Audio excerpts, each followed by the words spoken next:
10 years ago, downtown Tampa emptied out at 5 o'clock.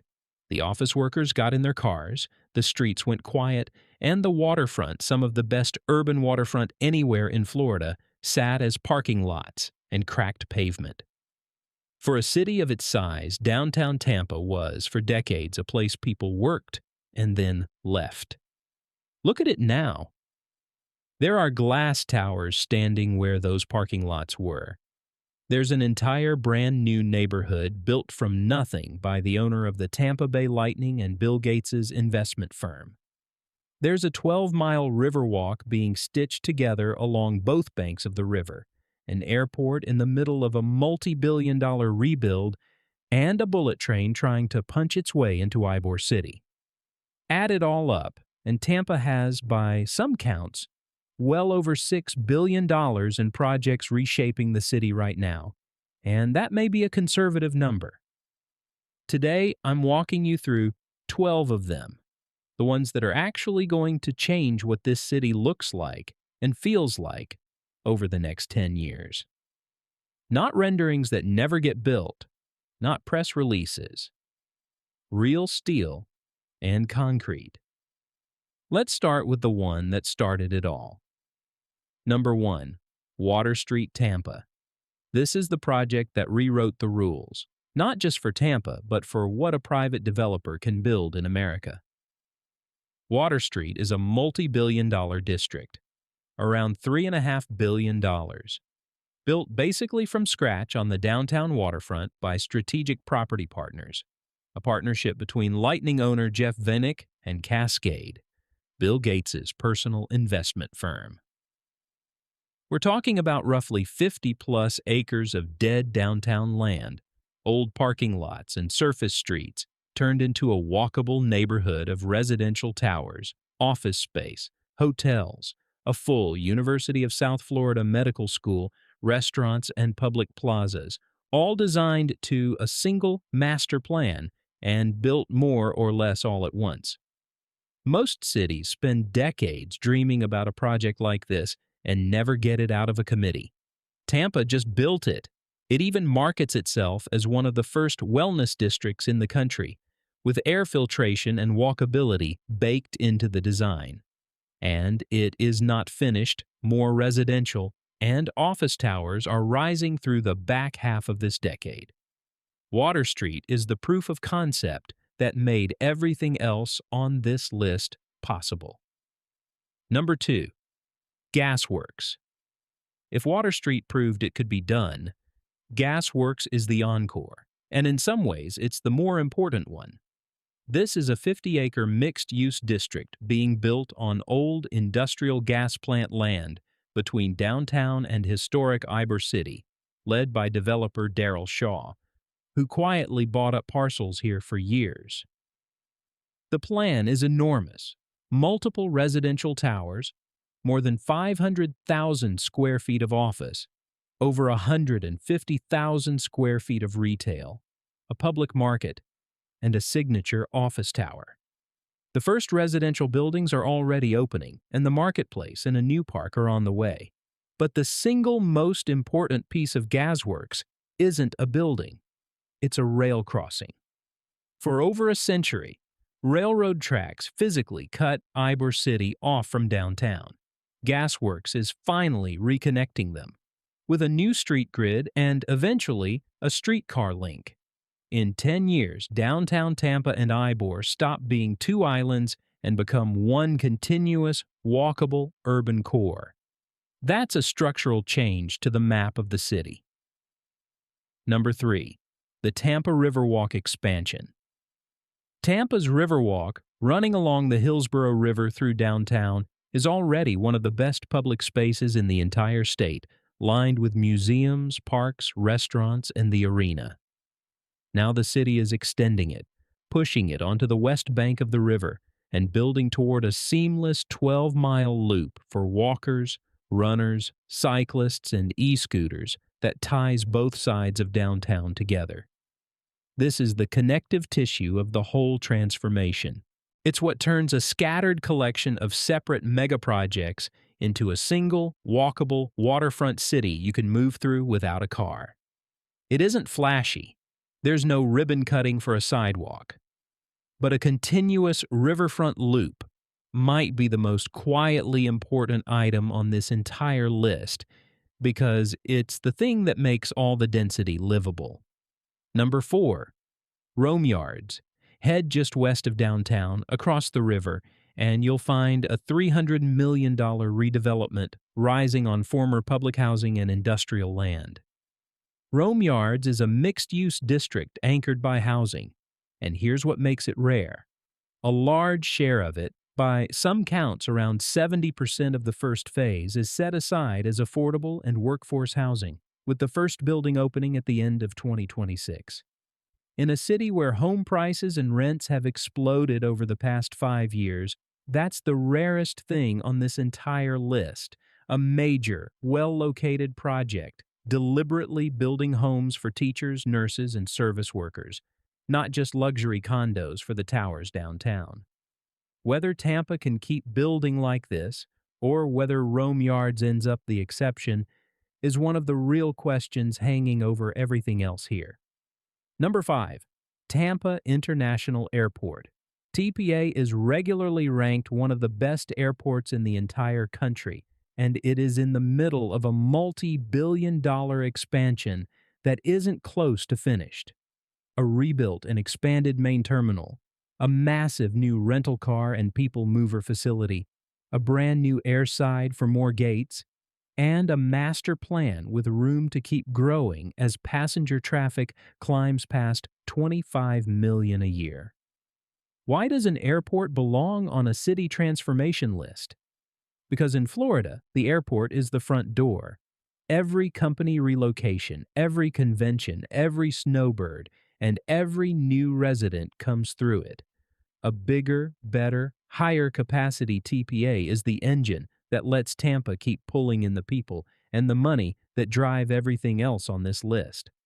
When the front door gets bigger, the whole house fills up faster. Number 6, Midtown Tampa. Between downtown and the Westshore Business District, along the interstate, Midtown Tampa took a chunk of dead, in-between space and turned it into a genuine mixed-use hub, offices, apartments, a hotel, a food hall, restaurants, and retail, all in one walkable pocket. It gave Tampa something it badly lacked, a real second downtown in the geographic center of the city. Not on the water, but at the crossroads everyone already drives through. And it's still expanding, with a second phase, Midtown East, adding more towers, more apartments, and more office space. Quietly, this has become some of the most valuable real estate in the metro, precisely because it sits in the middle of everything. Number 7, Brightline to Tampa. This is the wild card, and it's the one that would change everything. Brightline, Florida's higher-speed inner-city passenger rail, already connects Miami, Fort Lauderdale, West Palm Beach, and Orlando, and it's been a genuine success. The next great prize, the one that's been talked about for years, is the extension from Orlando to Tampa, with a station planned somewhere in or near Ybor City. Now, I'll be straight with you because this is the honest channel. The funding has been on again, off again, the route has been debated, and a key funding request was left out of a recent state budget. So the timeline is genuinely uncertain. It may be this decade, it may slip.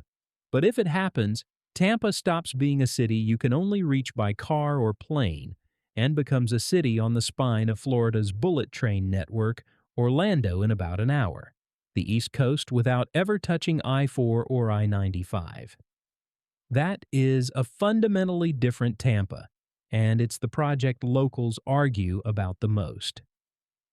Number 8, the USF On-Campus Stadium. For its entire history, University of South Florida football has played its home games miles off campus in the Buccaneers NFL Stadium. That era is ending.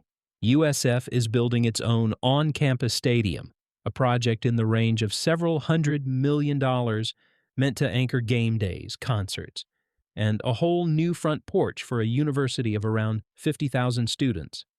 This matters beyond football. A real on-campus stadium changes the energy and the real estate gravity of the entire north side of the city, drawing development, housing, and nightlife toward a campus that has always felt a little cut off from the Tampa people picture. It's the kind of amenity that turns a commuter school into a destination and a neighborhood around it. Number 9. West Tampa's Revival. West Tampa is one of the oldest neighborhoods in the city, historically, alongside Ybor, the beating heart of Tampa's cigar industry, with over a century of Cuban, Spanish, and Italian roots. For decades, it was overlooked, cut off by highways and disinvestment. Now, between Rome yards, new housing going vertical, the Riverwalk creeping west, and a wave of investment spilling over from downtown, West Tampa is redeveloping fast.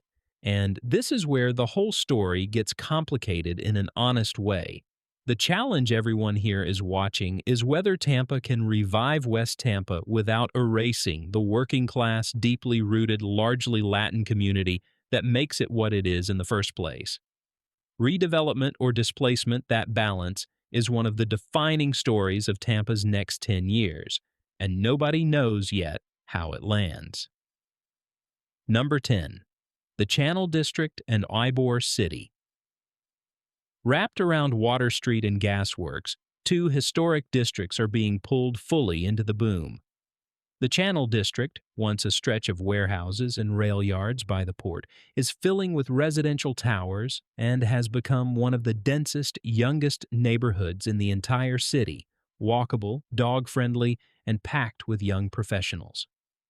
And Ybor City, the century-old cigar capital with the brick streets, the wrought iron balconies, and the famous free-roaming chickens, is being rediscovered as the cultural anchor of the whole eastern downtown, soon to be tied directly in by Gasworx and maybe a Brightline station. The bet across both districts is that Tampa can grow denser and richer without bulldozing its own history and character. Ybor, a National Historic Landmark District, is the test case for whether a booming Florida city can keep its soul. Number 11. The Westshore District. Out by the airport sits a piece of Tampa most tourists never think about, and it's an economic giant. Westshore is already the largest office district in the entire state of Florida, bigger than downtown Tampa or downtown Miami by office square footage, home to hundreds of companies and tens of thousands of jobs. And now it's densifying and diversifying with new mixed-use towers, apartments, hotels, and long-term transit planning, turning what was a car-dependent office park into something closer to a second city center. There's even discussion of major redevelopment around the malls and the interstate interchange here. When people picture Tampa's future skyline, they picture downtown on the water. But a huge share of the region's actual economic weight sits out here in Westshore, and it is transforming right alongside everything else. Number 12. The Waterfront and Convention Corridor. Tie it all together on the water. Tampa is expanding its downtown convention center, upgrading the arena that anchors Water Street, and continuing to build out the parks, marinas, and public spaces along the Garrison Channel and the Bay. The city that spent decades turning its back on its own waterfront is now pointing everything at it. Hotels, event space, residential towers, and public access all aimed at the water. The goal is a downtown that competes for the conventions, the sports events, and the tourism dollars that used to skip Tampa for Orlando and Miami. It's the capstone on the idea behind this entire list. A real, dense, walkable, waterfront big city built on purpose. So there it is, 12 projects, well over $6 billion, one city remaking itself faster than almost anywhere in Florida. Here's what makes Tampa genuinely different from the other Florida boomtowns. This isn't sprawl. It isn't another endless wall of subdivisions pushing out into the pasture and the wetlands. Tampa is doing the hard version, building up instead of out, building dense, building a real walkable urban core on land that was already there in the middle of the city. Water Street proved a private developer could build an entire neighborhood from zero. Gasworx, Midtown, Rome Yards, the Riverwalk, and Westshore are proving it wasn't a one-time fluke. That's a different bet than the rest of the state is making. But the open questions are the honest ones, and they're big. Can Tampa build all this without pricing out the very people who made the city? The West Tampa and Ybor communities that were here long before the towers went up? Does the bullet train actually arrive? Or does it stall out in a budget fight and stay a rendering forever?